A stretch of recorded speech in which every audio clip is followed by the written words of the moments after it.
Yakub melanjutkan perjalanannya, lalu bertemulah malaikat-malaikat Allah dengan dia.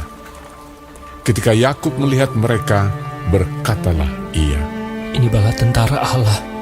Sebab itu dinamainyalah tempat itu Mahanaim. Sesudah itu Yakub menyuruh utusannya berjalan lebih dahulu mendapatkan Esau, kakaknya, ke tanah Seir, daerah Edom. Ia memerintahkan kepada mereka, "Beginilah kamu katakan kepada tuanku, kepada Esau. Beginilah kata hambamu Yakub. Aku telah tinggal pada Laban sebagai orang asing dan diam di situ selama ini. Aku telah mempunyai lembu sapi, keledai dan kambing domba, budak laki-laki dan perempuan. Dan aku menyuruh memberitahukan hal ini kepada tuanku, supaya aku mendapat kasih." Kemudian pulanglah para utusan itu kepada Yakub dan berkata, "Kami telah sampai kepada kakakmu, kepada Esau, dan ia pun sedang di jalan menemui engkau, diiringi oleh 400 orang. Lalu sangat takutlah Yakub dan merasa sesak hati. Maka dibaginyalah orang-orangnya yang bersama-sama dengan dia, kambing dombanya, lembu sapi dan untanya menjadi 2 pasukan. Sebab pikirnya, Jika Esau datang menyerang pasukan yang satu, sehingga terpukul kalah, maka pasukan yang tinggal akan terluput. kemudian berkatalah Yakub, Ya Allah nenekku Abraham, dan Allah ayahku Ishak, ya Tuhan, yang telah berfirman kepadaku, ulanglah ke negerimu, serta kepada sanak saudaramu, dan aku akan berbuat baik kepadamu. Sekali-kali aku tidak layak untuk menerima segala kasih dan kesetiaan yang kau tunjukkan kepada hambamu ini. Sebab aku membawa hanya tongkatku ini waktu aku menyeberangi sungai Yordan ini, tetapi sekarang telah menjadi 2 pasukan. Lepaskanlah kiranya aku dari tangan kakakku, dari tangan Esau, sebab aku takut kepadanya. Jangan-jangan ia datang membunuh aku, juga ibu-ibu dengan anak-anaknya. Bukankah engkau telah berfirman, tentu aku akan berbuat baik kepadamu dan menjadikan keturunanmu sebagai pasir di laut, yang karena banyaknya tidak dapat dihitung. Lalu bermalamlah ia di sana pada malam itu. Kemudian diambilnyalah dari apa yang ada padanya suatu persembahan untuk Esau, kakaknya, yaitu 200 kambing betina dan 20 kambing jantan, 200 domba betina dan 20 domba jantan, 30 unta yang sedang menyusui beserta anak-anaknya, 40 lembu betina dan 10 lembu jantan, 20 keledai betina dan 10 keledai jantan. Diserahkannyalah semuanya itu kepada budak-budaknya untuk dijaga, tiap-tiap kumpulan tersendiri, dan ia berkata kepada mereka, Berjalanlah kamu lebih dahulu, dan jagalah supaya ada jarak antara kumpulan yang satu dengan kumpulan yang lain.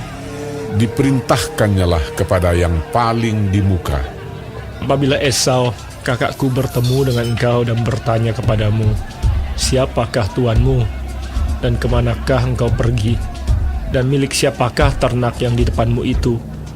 Jawablah, milik hambamu Yakub. Inilah persembahan yang dikirim kepada tuanku Esau, dan Yakub sendiri pun ada di belakang kami. Begitulah diperintahkannya baik kepada yang kedua maupun kepada yang ketiga, dan kepada sekalian orang yang berjalan menggiring kumpulan hewan itu. Katanya, Seperti perkataanku tadilah, kamu katakan kepada Esau apabila kamu berjumpa dengan dia. Dan kamu harus mengatakan juga, hambamu Yakub sendiri ada di belakang kami. sebab pikir Yakub, Baiklah, aku mendamaikan hatinya dengan persembahan yang diantarkan lebih dahulu. Kemudian barulah aku akan melihat mukanya. Mungkin ia akan menerima aku dengan baik.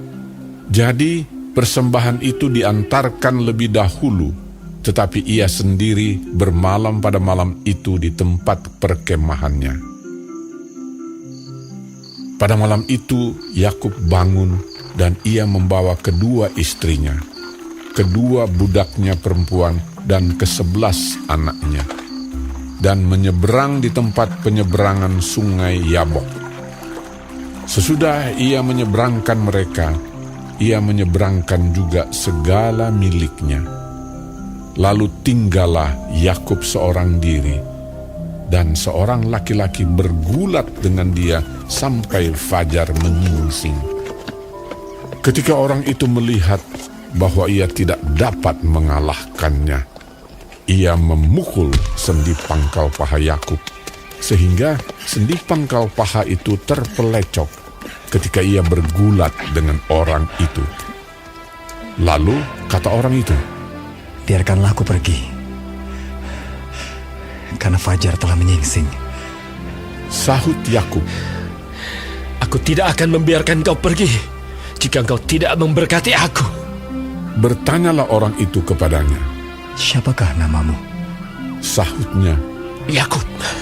Lalu kata orang itu, "Namamu tidak akan disebutkan lagi Yakub, tetapi Israel, sebab engkau telah bergumul melawan Allah dan manusia, dan engkau menang." bertanyalah Yakub, Katakanlah juga namamu. tetapi sahutnya. "Mengapa engkau menanyakan namaku?"